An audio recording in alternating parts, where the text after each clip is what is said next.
Hi everyone, welcome back to yet another interesting panel discussion that is towards a reskilling revolution. I would like to welcome a moderator for the session, Mr. Narayanan Ramaswamy, Partner and Head, Education Skill Development Practice, KPMG India. Mr. Bimaljeet Singh Bhasin, President, Skills and Careers Business, NIIT Limited. Nilesh Patel, Founder and CEO, Lead Squared. Gerald Jaideep, CEO, Medvarsity, Online, Apollo Group. Shreyasi Singh, founder and CEO, Harappa Education. Nikhil Barshikar, co-founder and managing director, Imarticus Learning. Anuraag Dubey, vice president of product and operations, Edureka. Before I hand it over to the panel, I would request all the delegates to keep posting their questions in the chat box, and the panel will address a selected few at the end of the session. Over to you, Mr. Ramaswamy.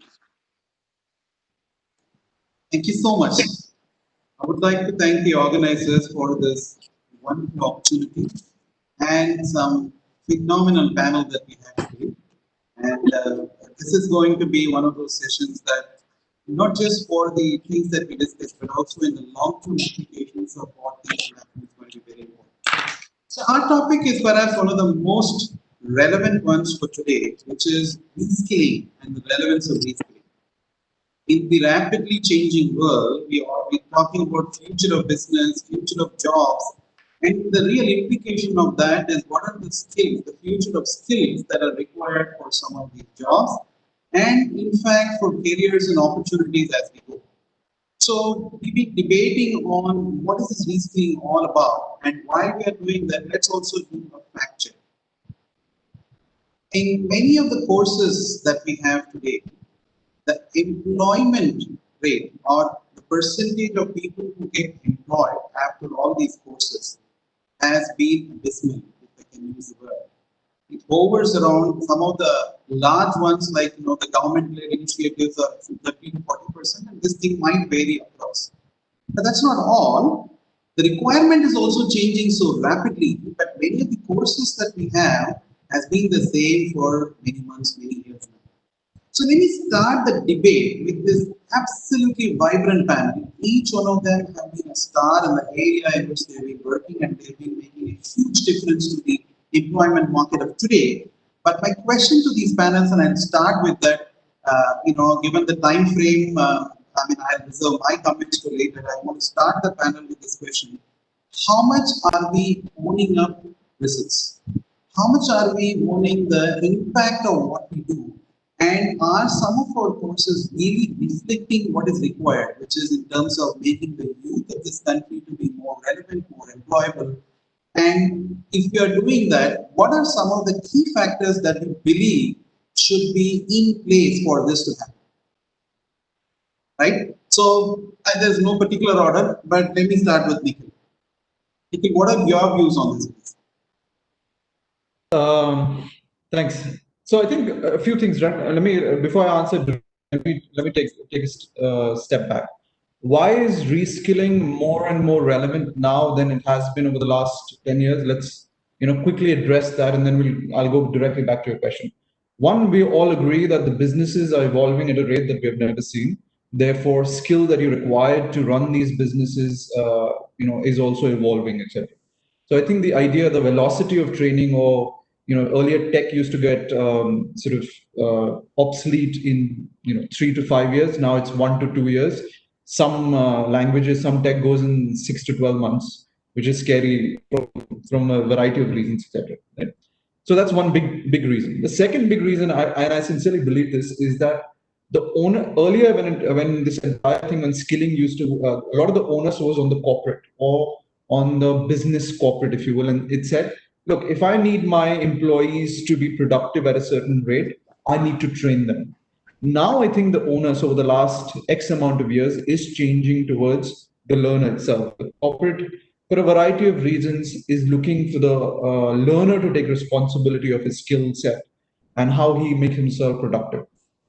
Therefore, I think reskilling has always been relevant, will continue to be relevant, and I think the rate of relevance will keep growing.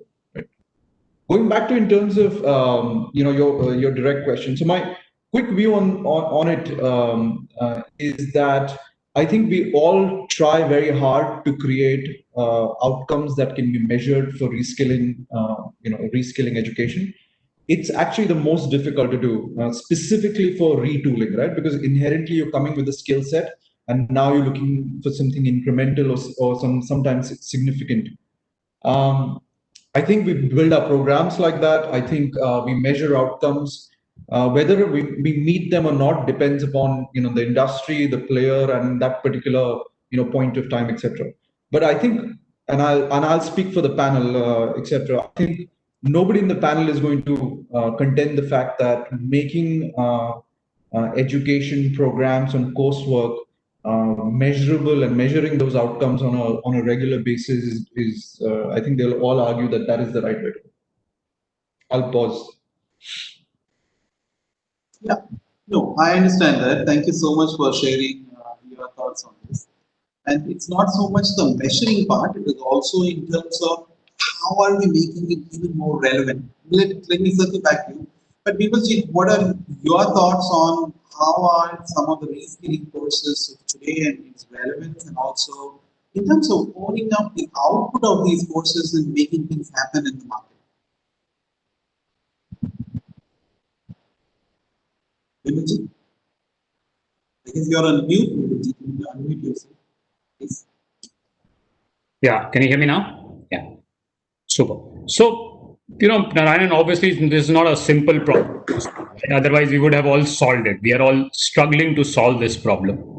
But I think what makes the problem even more complex is clearly our history of how we've treated education, right? I mean, and again, just to step back, even before delivering outcomes, the question is: have we even defined outcomes? Have we understood what the outcomes are? And per se, are those outcomes by themselves changing at a pace even faster that we can today even change our programs, right?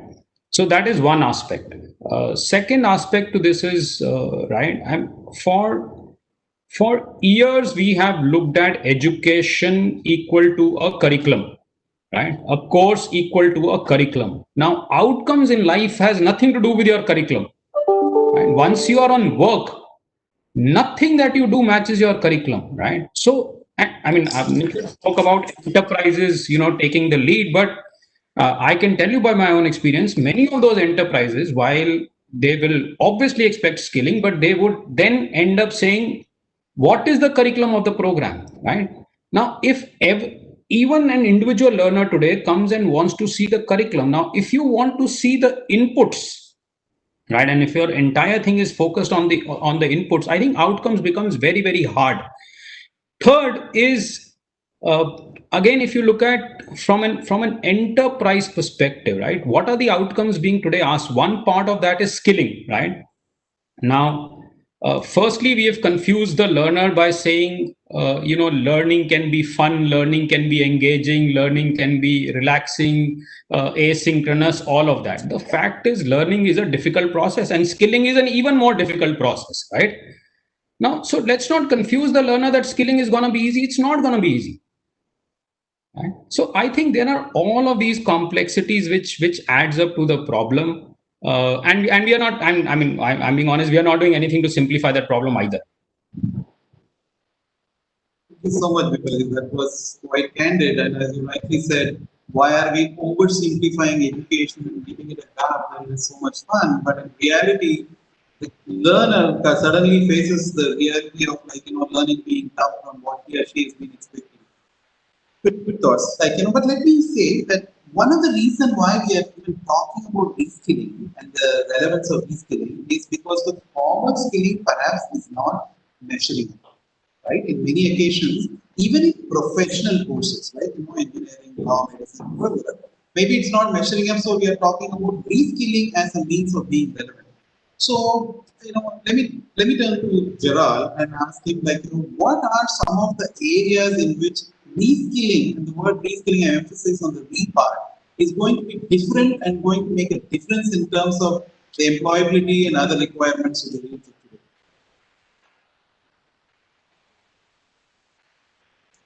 Gerald? Yeah, I'm sorry, I was on mute. So now I think very relevant question, and I think between Nikhil and Bimal, they've already given a context. Let me start by sharing a case study that we were a part of, especially given that we're talking about all of this reskilling as a consequence of everything going online due to COVID, and, tech ed and ed tech has become a big focus area. So let me share a very quick case study of what we personally experienced, which will bring alive the context of reskilling and its relevance from a role or job applicability perspective. In the depth of the COVID crisis in March, when the government, when WHO officially declared it as a pandemic, and Indian government, the Ministry of Health and Family Welfare started working towards a lockdown and everything else, we realized that one of the serious consequences of the COVID-19 SARS-CoV-2 infection was acute respiratory distress syndrome, ARDS, right? And therefore, the need for our mechanical ventilation or support through mechanical ventilation was a big concern area. We saw thousands of deaths happening across Italy, Europe, US, and other regions. Now, in India, of course, there was a huge shortage of mechanical ventilators. And in India, officially, only intensivists or critical care specialists are allowed to administer a mechanical ventilation device on a patient. Now, India has 13,000 intensive care specialists, right?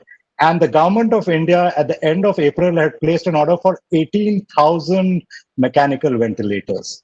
Now, you see, you have a device that is required to save lives, and you have a huge shortage of people who can administer the device. Second thing is, significant portion of this population of intensivists are working in tier 1 and tier 2 cities. They're largely practicing in large corporate hospitals, or in course clinical centers. And what we did was we signed up with the Indian Society of Critical Care Medicine, FICCI, NITI Aayog, National Health Authority, and the Boston Children's Hospital to train and prepare 100,000 doctors on mechanical ventilation. By the end of June, we had trained about 98,000 people on mechanical ventilation. So while that's an interesting story, the most important part of that story was 85% of the doctors who attended our training had never even seen a mechanical ventilator before, right? So you understand the skill gap that exists when you talked about it, right? When youngsters exit college to what the world requires, the skill gap is so acute that unless we focus on outcomes, tech ed is just a means, but what we're teaching is very important. And I think Bimal spoke about that too. So I think the relevance to real world has to be very, very important. Absolutely fantastic. You put it out so very well, and so in a telling manner how something that was so important was not a part of somebody's learning, and how that in fact was a cause of concern, and how you could step in from adversity and so on. In return, thank you so much for your thoughts. And but this is definitely a problem that is big, larger, and threatening to be getting even more bigger. So let me turn to Anuraag. At Edureka, when you are looking at these working professionals, most of these people are already working professionals, which means they already had some qualifications based on which they had been employed. What has been your experience in reskilling, and how relevant is reskilling for their current job, or most of them are doing it for a future job? What's been your experience? Yes. So, if we look at our segment, the segment that we deal with, what we see is majority of our segment are people who have 5 years of more of work experience, and a lot of these people are, I would say, upskilling rather than reskilling. But if we use these terms synonymously, I mean, they mean the same thing. Then many of our customers, working professionals, they are coming to us to learn something that they want to use in their job, let's say the next day or next week or next month, right? So a lot of them are learning with us because of the needs of their current job and the requirements of their current job, right? Then there is a fraction of this, and again, I mean, what we see from our data is that people who are working in sales, service, administration type functions within IT companies, right? many of them are looking to reskilling in order to change their job profile or career stream itself, right? They're looking for a higher paying job or a different career stream or a career which is seen or is regarded highly in the society, right? So in that segment, people from service, sales, administration type of profiles, we see the high likelihood of taking courses because they're looking for what we mean by reskilling, or actually looking to do another new kind of job and profile, right? Compared to people who are, let's say, in software development, right? They are actually looking for reskilling, as I said, more for something that would be required in their job tomorrow or next week. So they are learning what we term as task-oriented learning, right? They were learning because they want to perform a certain task. And I think, as some other panelists said here, that I think the real requirement of reskilling today is how you can perform something on the job and not so much about acquiring knowledge. Because the ultimate goal is not to pass a quiz. We're not preparing people for a certification, or I would say for passing an exam. They have to be deployable, and the employer has to say, or their manager has to say, yes, what you did well. I mean, so that is the real test of this reskilling. So if people can become deployable in their work environments, that's when the reskilling is relevant and is useful, right? And that is where I think uh, early on someone said that it a lot about outcomes, right? I mean, if learning outcomes don't happen, if you can't perform a demonstrable action, if you can't stand true to it, then I think the goal of reskilling remains, I would say, somebody's wish that if 10% of my workforce was digitally enabled or something of that kind. Wonderful. Very interesting insights. You talked about people who want to do their existing tasks that they have better, like a software engineer, to somebody who wants to completely switch to a new role. And I think more and more in a gig economy, people would be looking at the youngsters today, are looking at multiple things that they can do. And to that extent, what you just said in terms of looking at new skills for new kind of jobs will perhaps be more relevant aspect of reskilling. But I'm coming back to the fact of how much of it is being effective, how much of what we say or whatever we are teaching. And I think Nikhil alluded to it, and I think, if I'm not wrong, Bimaljeet also said, what are we learning versus what are we doing at work? How much are they relevant?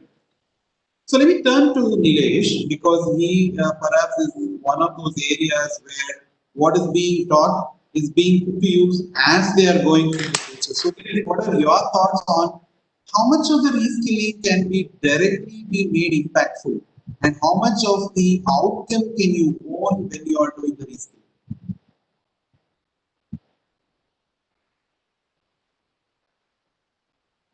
Nilesh? You're on mute. Yeah, I was not able to hear the question. Okay, my question was, yeah. sorry, I mean the same question that I had for other panelists. You are perhaps doing in your domain, you are doing something that is so very relevant. I would assume even as they are doing it, they might see the relevance. So if I were to ask you how much of the ownership on the results of the skilling program that you have, that you as a reskiller can have, what would be your take? Yeah, so a couple of points. I think the first thing I'd like to point out to Anuraag's point is that, look, if salespeople are going into technical roles, tell them not to, because there are lots of sales jobs coming. So, and they'll be making a lot of money. So, that's the first thing. If somebody is coming switching, you tell them not to do that. Point. I think the second point, I think Nikhil, Bimaljeet, and Gerald all referred. The problem, and Nikhil rightly pointed, is that the learner is sort of now taking more ownership and responsibility to skill themselves. But and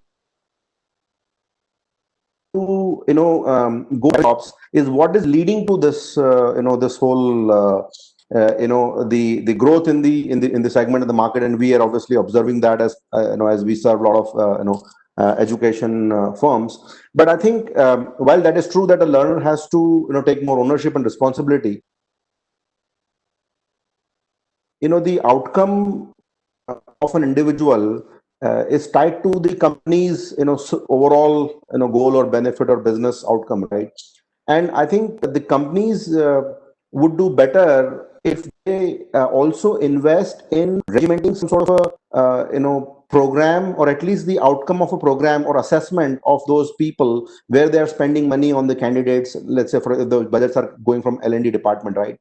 I think it is also their job to basically monitor and look at the performance of the people, because ultimately just getting doing a course, as Bimaljeet pointed out, is not going to be enough to generate an outcome. So getting an outcome may require multiple interventions, because I mean, per my understanding on the learning, whatever I've learned so far is that learning goes into the head more and more deeply if you quiz the person enough times, right? I mean, and that has been scientifically proven multiple times over. So the assessments, right, the more you do it in on the job, and that only companies can do, because that's where the jobs are, right? And that's where the work. So if the companies have the some infrastructure they create or put in place, which basically makes people go around that learning path multiple times over, I think the overall investment will give more returns, not only for the companies but for the individuals as well. So I think that's my sort of take on that. And it's not necessarily just a learner's problem or the business problem. I think both are party to this, and both have to make the effort to sort of deliver on. Thank you, Nilesh. Thank you. So there is a hire and train model, the train and hire model. We are saying if the employer has hired and then there is looking at training, some of these models are possible. But if there is a learner who's gone to train before he or she even knows what is the job that they are going to get into, then how does it? But let me come back to you a little later. I want to turn to Shreyasi, because what she's doing in Harappa is perhaps, and I'm just necessarily being you're not even worried about what jobs and other things, but are you learning the right things as an individual? Have you got the right kind of are you equipped with the right kind of value systems and skills and techniques before you go into this big bad world of jobs? So Shreyasi, what is your take on how much of your reskilling is helpful for the youth to be prepared for jobs and beyond? And how much of ownership do you have on their future, the outcome of your training? No, thank you. I, I think outcomes, we all know, is a sort of a hydra-headed problem, and outcomes for whom, outcomes by when, outcomes for how long, right? I think there are many things to figure about that. And I think there's a big difference also about proficiency and outcomes, right? So one outcome of the course, and there are several mini outcomes or mini milestones that takes you to the final outcome of sort of some life-changing event that we expect skills to have, right? So I think with each different skill, we have to define the shelf life of the outcome, and what are also all the mini sub milestones in an outcome. So one is obviously completion, then there is proficiency, and then actually what people are doing with those skills to be able to create outcomes in their life, whether it's getting a better job, whether it's doing better in a job, whether it is feeling better while doing a job. There are many things. So I think it's I think to just sort of summarily condense it into one word is very difficult to navigate. I think while of course and the way that outcomes has been interpreted here certainly is the ability to get a job and do a job better. But one of the panelists, and I think it was Nikhil, who spoke about sort of the quarter shelf life of technologies right now, and so much of the skilling being on a certain technology. And I think while that is important, what is it that we're doing that enables somebody from sort of 18 to 65, as they are both learners as well as professionals, that can continuously help them be able to do that? So for example, we work a lot with this professor at Harvard called Chris Dede at Harappa, and he has this fantastic book called the 60-year curriculum, 60-year curriculum, in which he says that now actually it's not that we'll all have 6 or 7 jobs in our life, we will have 6 or 7 careers. And how is it that through skilling, of course, you will meet short-term needs, mid-term needs of 6 months, 1 year, what you need exactly, but you also need the skills, which is what we are trying to offer essentially. You also need these skills that prepares you for this 40, 45-year-old career where you have 7 different careers. And then what are those skills, and the outcomes that you measure from those skills are very different. One of the toughest challenges in measuring outcomes is, and especially if you are a demonstration of behavior or how the person is actually applying that in the lab, you measure that outcome just as completion of the course. And so the course got completed, you give them a test, they could do it. You have to go back at 3 months, 6 months, 9 months, 12 months, and at what time can you feel like confident that from a true learning proficiency and outcomes, you've been able to achieve that for the learner. I think the other big thing, as all of us are online educators, and the responsibility I think that we certainly have is, this is really the first generation of online learners in the world at this scale, right?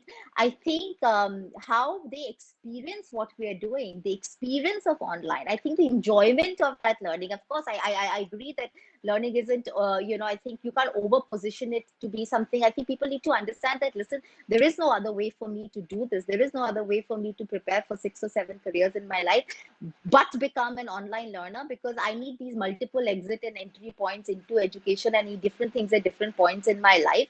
But I think the first or second and third experience of them doing a course can mar people forever, right? And what are we doing to ensure that the first time online learner or the first generation online learner is not disenchanted, disillusioned completely in the first step, right? So I think that is very, very important. The last point I'll say from an outcomes perspective is, if we are educators at heart, which I hope that most of us are, if we are in this business, I think we have to engineer learner motivation and learner inspiration. I mean, that's what an amazing faculty or an amazing learning experience. Actually, if you can help that switch bulb go on in somebody's head, there is enough people know how to find information. Somebody who wants to learn will learn, and somebody who wants to pick up the skill. What are we doing about instilling that motivation and inspiration right at the beginning of the journey and continuously drip feeding that? I think to me is very, very critical, even before we come to sort of outcomes. So I think one key outcome to track, without which no other outcome is possible, is true engagement with whatever learning experience you've been exposed to, async, sync, whatever, and how are you measuring that?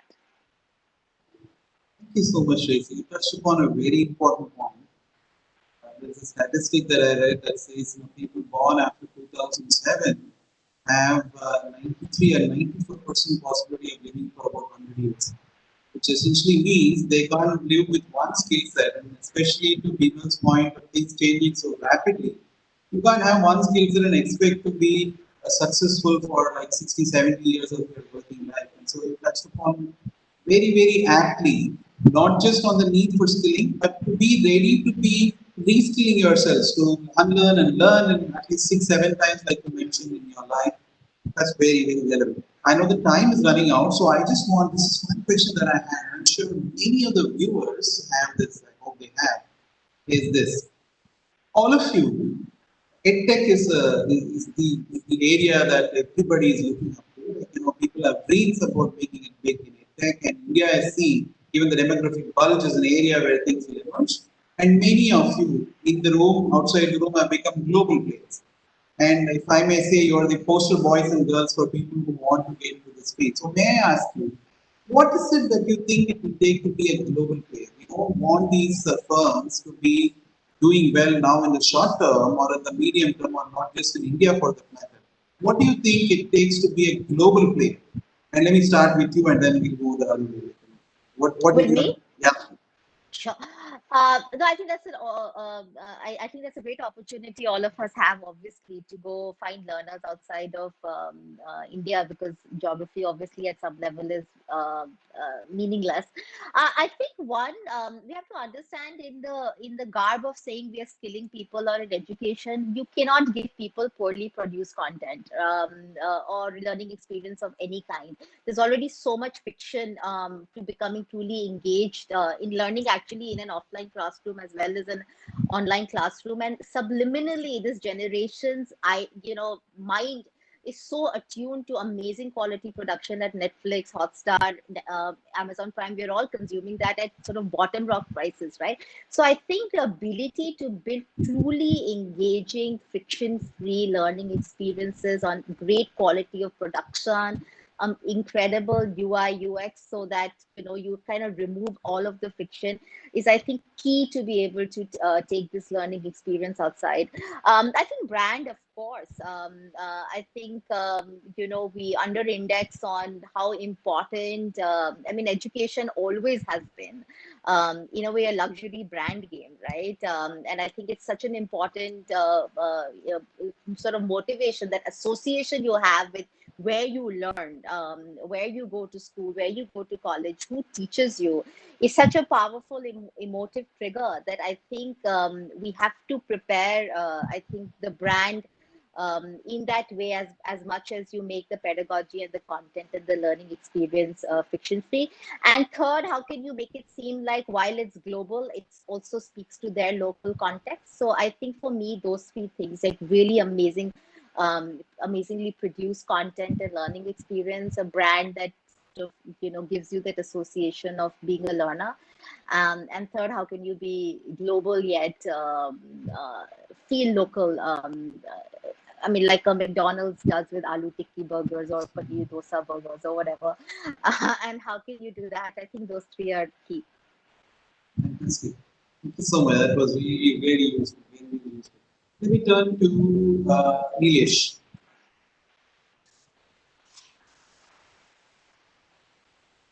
Nilesh, could you hear me? My question was, how do we make this not just a success factor in the short term or long term, or not just in India? How do we create a sustainable enterprise, globally relevant in reskilling? I think it's a big question for me to answer. I think there's a panelist better to address that. But I think one thing I'm personally very passionate about is the whole there's a lot of focus on today in the skilling environment on the technical skills, because as Anuraag pointed out, it was more to do with the status in the society and earning potential, etc. Right? But I think a lot of new jobs which are coming, and I believe sales careers would explode in the country. With the advent of a new way to sell, products and services outside the country, right? I mean, for the global businesses. So I think, and in some sense, whatever Shreyasi was mentioning, the kind of programs they have, I think the relevance of those will rise with respect to what the new skills are will be required to sort of fill that potential which is going to be there. So not only on the sales side, but customer service, all of that would play a bigger role. Already, a lot of stuff is going on service side, but I think I believe the sales is going to take a huge leap in terms of the potential career, A, and B, the other piece I think which is going to be important as we as businesses are getting built and getting more and more global, and some of that is already visible in the education players as well, is the whole idea of proactive intervention. So support has been a reactive thing in the past, right?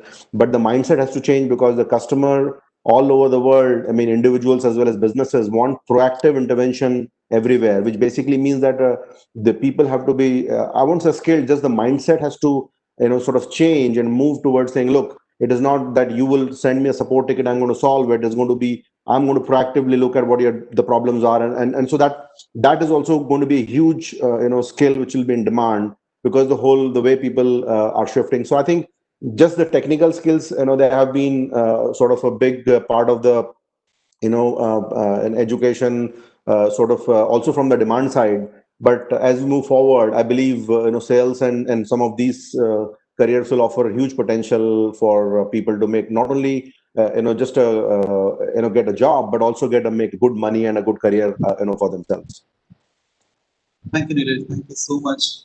Anuraag, what is your take, and what is your thoughts for people to know that this can be much bigger than what it is today, and at a global scale? Sure. I think I would like to start with saying that learning is a very personal thing, and also learning is also driven by cultural values. Okay, so if we have to make it big, if we have to become global, our offerings have to be localized and suitable for a given culture. And also the big area, I think, as Shreyasi was saying about engagement. So that is where I think we have to focus quite a lot. The technology evolution has to focus quite a lot on personalization, right? How can you personalize learning to an individual's taste, right? If I'm a person, I learn by writing things or remember by writing things. You are a person who remember by saying things, right? So learning is a very personal and very cultural element. I think if we have to become a global, if we create a global impact, we have to focus quite a lot on localization. We have to focus or invest a lot in technologies which make learning more personalized, more. Also, I think the element of motivation is very, very, very important, as Shreyasi was pointing out earlier.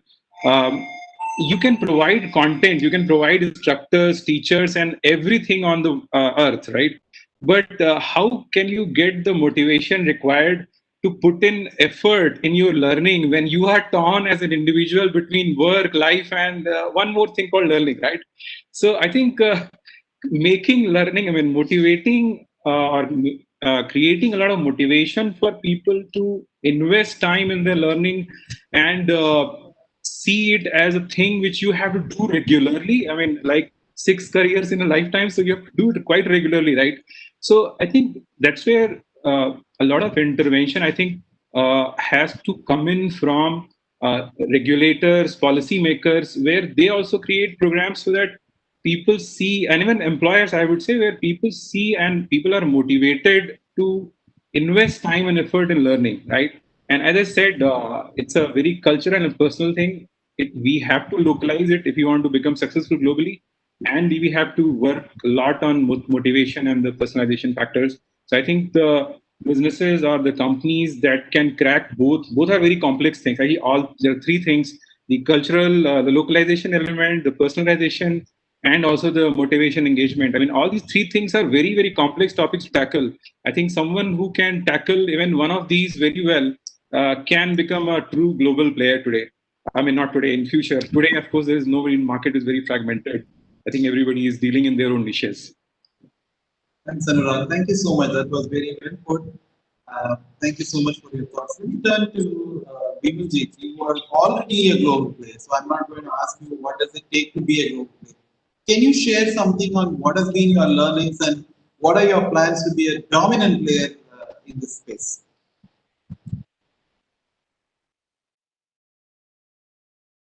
You're on mute, Bimaljeet. Yeah. So, yeah, I think it is no different than what others have shared, right? I mean, continue to invest in, of course, amazing content, brand, and everything else.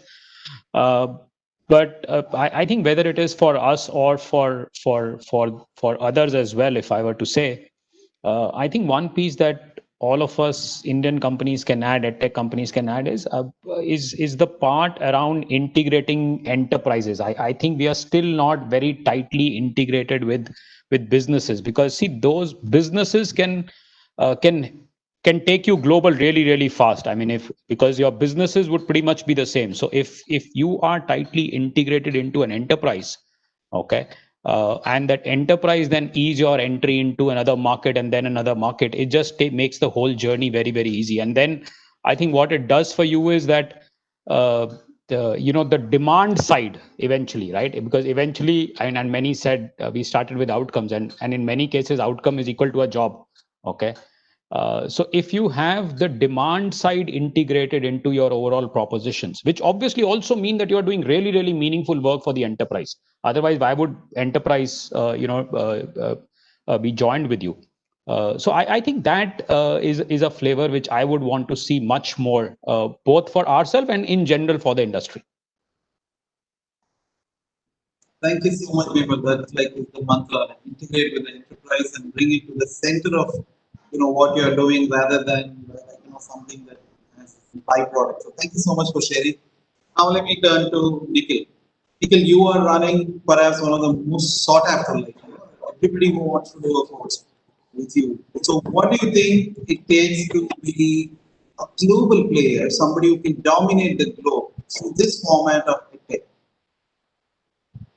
I think I almost want to say what she said. So what Shreyasi said. So, and I think Bimal also topped it up quite nicely. I think edtech is a very tricky business, right? In every business, I think you are literally in the middle where you're trying to convince multiple stakeholders with different priorities and different intentions to say, look, you're going to be able to add value.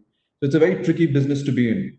I think more tightly you can wind this business, and this is what Bimal was saying, is that bring the industry into the business and don't make it, I'm catering to the industry, but make it part and parcel of the solution, the problem, the approach. I think that's how you succeed in this business. I think this idea of staying being a middleman and trying to connect two dots, etc., is way too difficult and takes way too long and difficult to scale globally.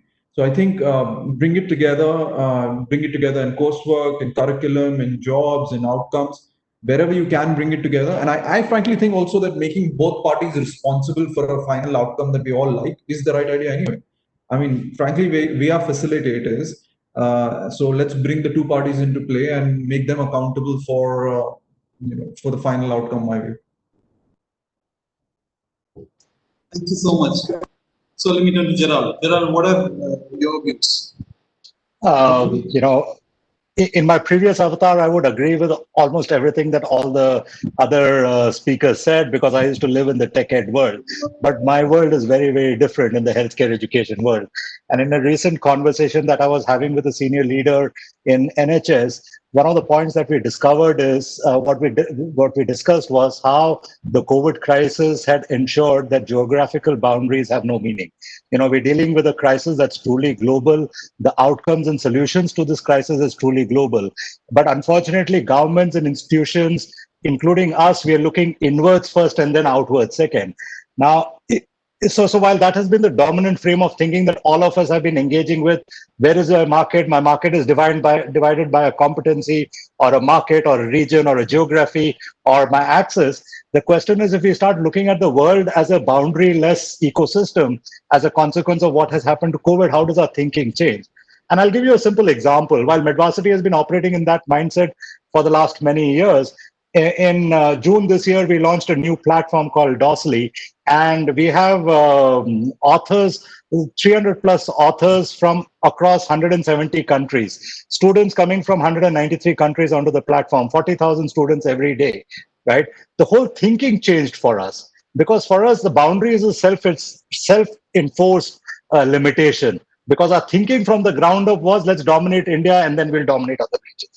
But if that boundary goes away, because COVID respected no boundary, and today, unless we crack Sputnik 5 or Oxford vaccine or whatever else in India through our Indian trials, we won't see a cure, and same for the rest of the world. So why is our thinking limited by geographic boundaries?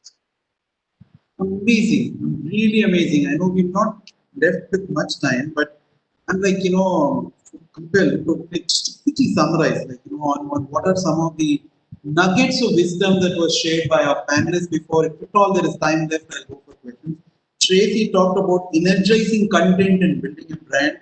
Nilesh talked about a global context and content and customer service. Anuraag talked about the need for personalization and localization and how motivation and culture is going to be important. Bimaljeet talked about integrating that with business. Nikhil made it very simple. Don't have any middlemen, and across content, curriculum, outcomes, everything, integrate with the outcomes. And finally, Gerald's view was very, very pertinent. The think global. Don't think you start with India and then go global. The pandemic, in some sense, has triggered this thought. So fabulous. I have some questions. In whatever time that maybe we have only a few minutes left, I'm going to ask this. And I'll start with you, Gerald, because the question is, has the skill requirement changed because of COVID, as the enterprises started looking at new skills post-COVID? Very quickly. So for us, in our ecosystem, we're a B2C company. Enterprises have very little to do in our ecosystem. Users have realized the skill gap as they go out into the war front. Every single doctor, nurse, healthcare professional is entering a war field every morning when they step in, wear on their scrubs, wear on their uniform, get into the hospital. and they understand the competency gap that they have. And as long as we can address that competency gap and we know what that competency gap is, there is always a problem to solve.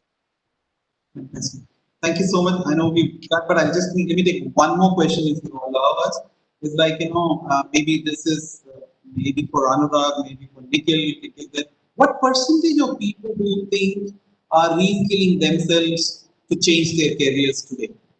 And also a bit of a statistical question, but what is your view? Like, are really people, queuing up for changing careers, or is it something that we are pushing?